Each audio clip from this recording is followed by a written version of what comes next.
स्वागत है मित्रों। तो स्टोरी को आगे बढ़ाते हुए जहाँ क्यू का भाई क्यू से ये पूछ रहा था कि तुम्हारे गर्दन में ये क्या निशान है, और ये सुनते ही क्यू अपने भाई से कहने लगता है कि भाई आप मुझसे ये क्या पूछ रहे हो, आप तो शादीशुदा रह चुके हो, तो आप मुझसे ऐसा सवाल कैसे पूछ सकते हो। और ये सुनते ही क्यू के भाई को समझ आ जाता है कि ये कैसा निशान है। तब क्यू का भाई क्यू के ऊपर भड़क कर कहने लगता है कि तुम्हें क्या लगता है कि मैं तुम्हारी तरह हूँ और पूरा दिन ये सब करता रहता था।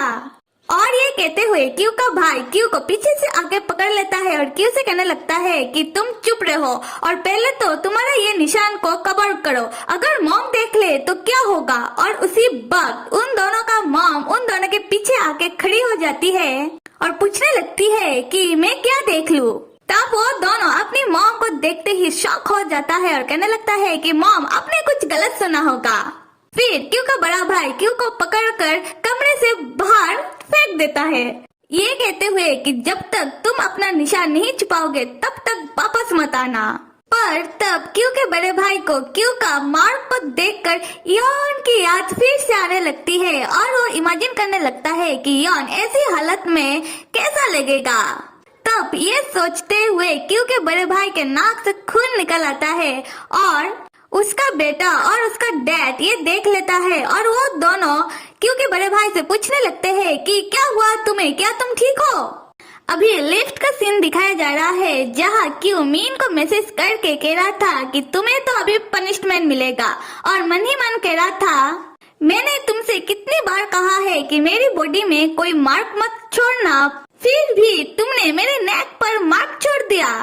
और उसी वक्त क्यू का मैसेज देखते ही मीन क्यू को फोन करके कहने लगता है कि बेबी आई एम सॉरी, मैं ही गलत हूँ।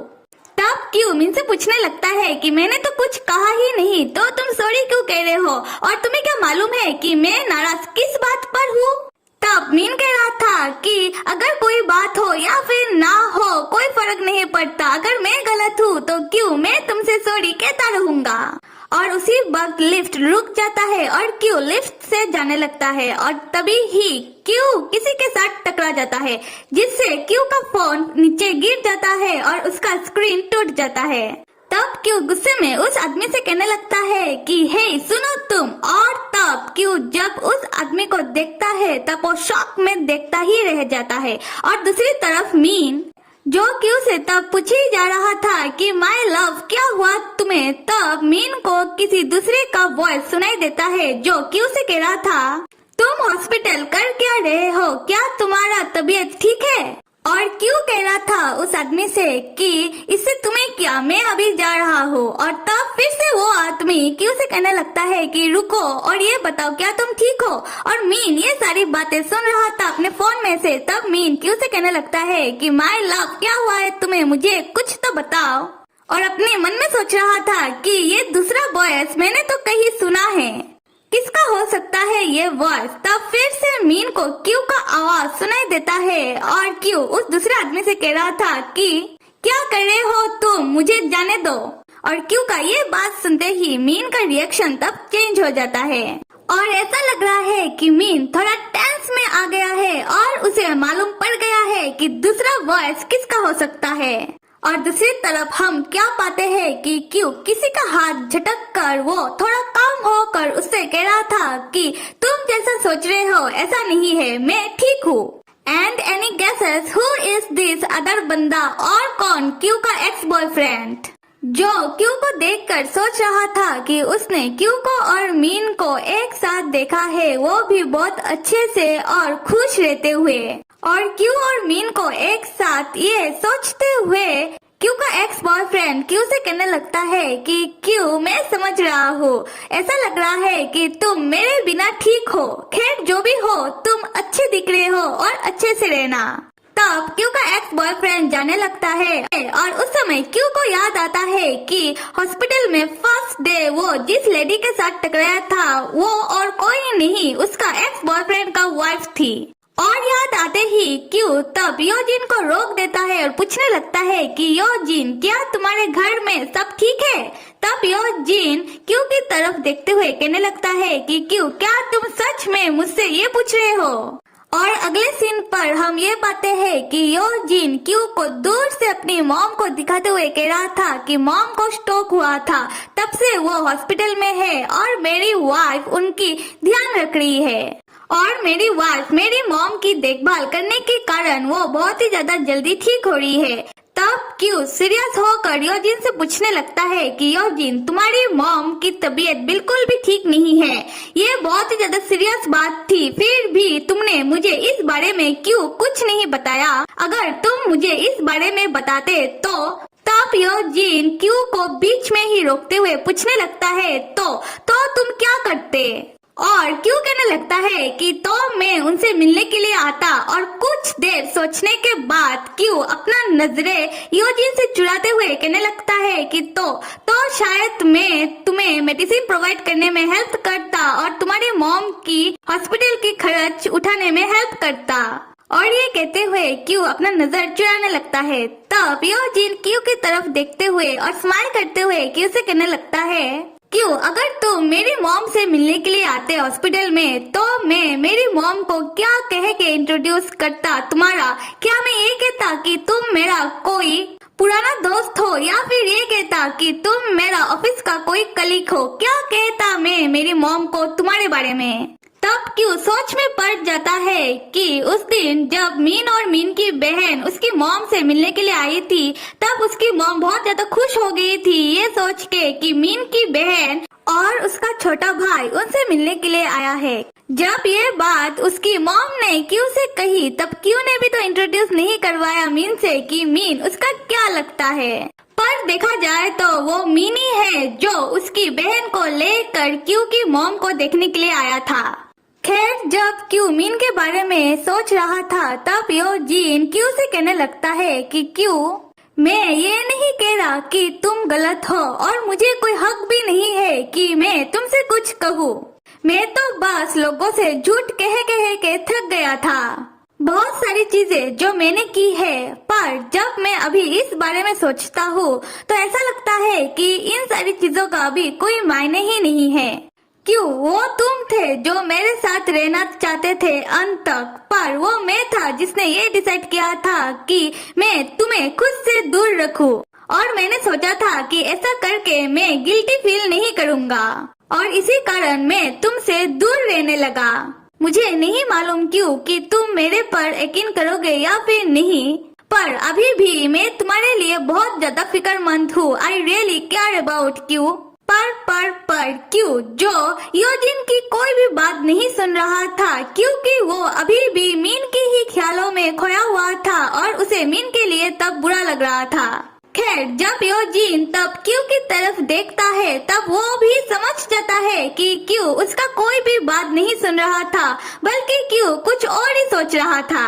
उस समय पेड़ की एक पत्ती आकर क्यू के सर में गिर जाता है और योजिन ये देखकर क्यू की तरफ बढ़ने लगता है उस पत्ती को हटाने के लिए।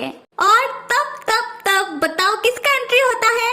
मीन का, जो आकर योजिन का हाथ पकड़ लेता है और क्यू को टच नहीं करने देता और योजिन से कहने लगता है कि क्या तुम्हें किसी ने सिखाया नहीं कि दूसरों की चीजों को हाथ नहीं लगाना चाहिए? और क्यू तब मीन को शॉक होकर देख रहा था क्योंकि क्यू तब मीन के ही बारे में तो सोच रहा था। खैर तब मीन योजिन का हाथ टाइटली पकड़कर उसे गुस्से वाला लुक देने लगता है और योजिन मीन को पूछने लगता है कि तुम किस बारे में बात कर रहे हो? तब क्यू मीन का कान पकड़कर उसे खींचते हुए योजिन से दूर करते हुए अपने पास ले आता है और मीन से पूछने लगता है कि तुमने चीज किसको कहा गंदे लड़के? क्या तुम्हें मैं कोई ऑब्जेक्ट दिखाई दे रहा हूँ? मीन क्यू से कहने लगता है कि मेरा कहने का वो मतलब नहीं था, वो तो मैं कुछ एक्साइटेड हो गया तो मेरे मुंह से ये निकल गया। पर क्यू तुम्हें तो खुश होना चाहिए कि तुम्हारा मास्टर के पास एक बहुत ही अच्छा सा दिल है, ना कि तुम्हारा मास्टर कोई ऐसा है कि जिसके पास दिल ही ना हो। और ये बात मीन योजिन को सुनाते हुए कह रहा था। खैर तब क्यू मीन से कहने लगता है क्या मेरा मास्टर? कौन है मेरा मास्टर? और ये कहते हुए मीन का कान और जोर से खींचने लगता है और बेचारा मीन तब रोते हुए कहने लगता है कि मैं तो बस मजाक कर रहा था, बल्कि मैं तो ये कहने की कोशिश कर रहा था कि मैं तुमसे बहुत प्यार करता हूँ क्यों। और मैं नहीं चाहता था कि ये आदमी तुम्हारे बाल को टच करे क्योंकि ये मेरा है, बल्कि तुम्हारा बॉडी मेरा है, तुम पूरे के पूरे मेरे हो। तब योजिन उन दोनों को ही देखने लगता है और उन दोनों को देखते हुए वो स्माइल करने लगता है। फिर योजिन ये सोचते हुए कि फाइनली मैं बहुत दिनों बाद क्यू को ऐसे खुश देख रहा हूँ, और उन दोनों को अपने में ही छोड़कर योजिन तब चला जाता है। और अचानक से क्यू नोटिस करता है कि योजिन उन लोगों के सामने नहीं है। तब क्यू मीन का कान छोड़ देता है और मीन तब गुस्से में कहने लगता है, हाँ वो आदमी चला गया। तब मीन का नजर फिर से योजिन की तरफ पड़ता है और उसके साथ तब था उसकी वाइफ और उसकी बीमार मॉम। योजिन को देखते ही मीन तब कहने लगता है कि देखो इस आदमी को कितना शांति से रह रहा है। और मीन तब योजिन की तरफ जाने लगता है ये कहते हुए कि मैं इस आदमी को जाकर सबक सिखा कर आता हूँ, उसे सॉरी कहना ही पड़ेगा। तब क्यू मीन को रोक देता है और कहने लगता है कि देखो वो अपनी वाइफ और मॉम के साथ है तो छोड़ो उसे। तब मीन फिर से गुस्से में कहने लगता है कि क्यों मैं इस आदमी को तुम्हारे साथ फिर कभी भी देखना नहीं चाहता। मैं इस आदमी को बिल्कुल भी पसंद नहीं करता क्योंकि वो बेबुनियाद का आरोप दूसरों पर लगाता रहता है। बहुत ही बुरा आदमी है वो। उस समय क्यू की नजर योजिन की वाइफ की तरफ पड़ती है जो योजिन का हाथ पकड़ कर चल रही थी, और ऐसा लग रहा है कि अभी क्यू को कोई फर्क नहीं पड़ता उन लोगों से। तब क्यू मीन का हाथों को देखने लगता है और मीन का हाथ वो पकड़ लेता है और मीन के हाथों को पकड़कर क्यू तब चलने लगता है। उस समय मीन बहुत ही क्यूट सा स्माइल देते हुए अपना हाथ हटा देता है और क्यू को कहने लगता है, क्यू मैं तो चौंक गया कि तुमने सबके सामने मुझे टच किया। और क्यू पूछने लगता है कि इसमें गलत क्या है। तब मीन क्यू को समझाने लगता है कि क्यू हम अगर पब्लिक प्लेस पर ऐसे हाथों में हाथ डालकर चलेंगे तो ये तुम्हारे लिए बाद में प्रॉब्लमेटिक हो सकता है, सो हमें रिस्क लेने की कोई जरूरत नहीं है। क्यू तुम फिक्र मत करो, मुझे मालूम है कि तुम्हारे लिए तुम्हारा काम और तुम्हारा इमेज कितना ज्यादा मायने रखता है, सो इसी कारण मैं तुम्हारे लिए खुद को कंट्रोल कर सकता हूँ, पर मैं तुम्हारा इमेज को कभी भी झुकने नहीं दूंगा, ना ही मैं तुम्हें किसी प्रॉब्लम में पड़ने दूंगा।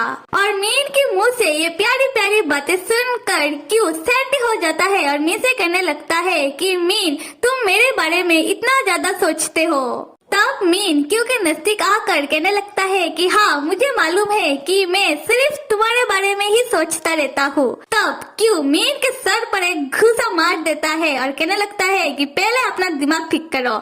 और मीन पूछने लगता है कि बेबी तुमने मुझे मारा क्यों।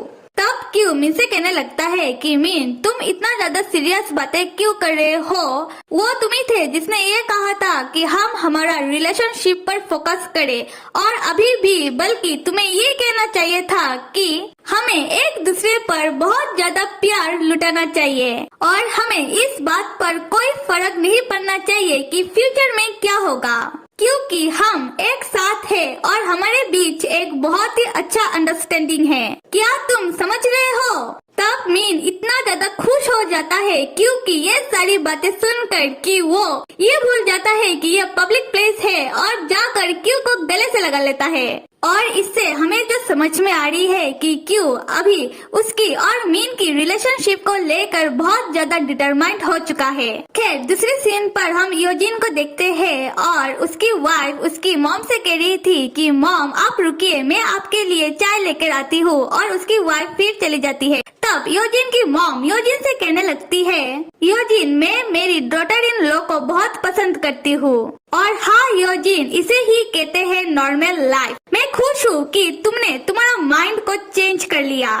तब हम देखते हैं कि योजिन बहुत ज्यादा सीरियस हो जाता है ये सुनकर और अपने मन में सोचने लगता है कि नॉर्मल लाइफ जैसा कुछ होता है इस दुनिया में। और यहाँ पर जाकर हमें ये समझ में आता है कि योजिन ने शादी शायद अपनी मॉम के दबाव में या फिर अपनी फैमिली के कारण की होगी। और साथ ही साथ योजिन की बहुत सारी बातों से हमें ये भी मालूम पड़ता है कि वो कहीं न कहीं अभी भी क्यू को पसंद करता है या फिर क्यू के लिए फिक्र करता है। मेरे प्यारे मित्रों, ये स्टोरी आपको कैसा लग रहा है? लग रहा है ना कि इस स्टोरी का बहुत सारा लाइन सीन्स ऐसा है जो कहीं ना कहीं जाकर रियलिटी के साथ मैच खा रहा है। और इस स्टोरी के बारे में आपके दिमाग में जो भी थिंकिंग है आप कमेंट बॉक्स पर बता सकते हो। तब तक आप सब लाइक, सब्सक्राइब और कमेंट करना तो बिल्कुल भी मत भूलिएगा। Till then stay with me and C